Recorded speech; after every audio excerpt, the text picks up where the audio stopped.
ఈ నెల అక్టోబర్ 4 మరియు 5వ తేదీన ఆంధ్రప్రదేశ్ ముఖ్యమంత్రి నారా చంద్రబాబు నాయుడు తిరుమల శ్రీవారి బ్రహ్మోత్సవాల సందర్భంగా స్వామివారికి పట్టు వస్త్రాలను సమర్పించడానికి జిల్లాకు రానున్న నేపథ్యంలో పర్యటన ఏర్పాట్లు, బందోబస్తు విషయంలో చిన్నపాటి లోపాలను కూడా తావివ్వకుండా జిల్లా కలెక్టర్ వెంకటేశ్వర్, ఎస్పీ సుబ్బరాయుడు, జేసీ సుబ్బం బన్సల్తో కలిసి అధికారులకు ఆదేశాలు జారీ చేశారు.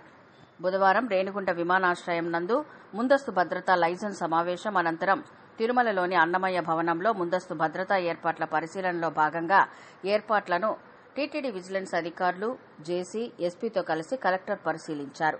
ఈ సందర్భంగా కలెక్టర్ మాట్లాడుతూ ముఖ్యమంత్రి నారా చంద్రబాబు నాయుడు 2 రోజుల పర్యటన నేపథ్యంలో ఏర్పాట్లలో ఎలాంటి లోపాలకు తావివ్వరాదని తెలిపారు.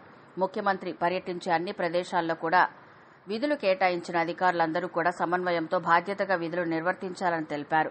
మెడికల్ క్యాంపు, అంబులెన్స్ ఏర్పాట్లను జిల్లా వైద్య ఆరోగ్య శాఖ అధికారి సమన్వయం చేసుకోవాలని, రిసెప్షన్ సెంటర్, మీడియా పాయింట్ పక్కాగా ఏర్పాట్లు చేయాలని తెలిపారు. సేఫ్టీ రూమ్, అధునాతన life support, fire safety, food safety, AP SPDCL విద్యుత్ అంతరాయం లేకుండా చూసుకోవాలని, శానిటేషన్ ఏర్పాట్లు, కాన్వాయ్ వెహికల్స్ ఏర్పాటు, ఎయిర్పోర్ట్ నందు వీఐపీ లాంజ్ తదితరాల ఏర్పాటు, ప్రోటోకాల్ అంశాలు తదితర విధులు కేటాయించబడిన అధికారులు ఎలాంటి అలసత్వం లేకుండా పకడ్బందీగా ఏర్పాట్లు చేయాలని సూచించారు.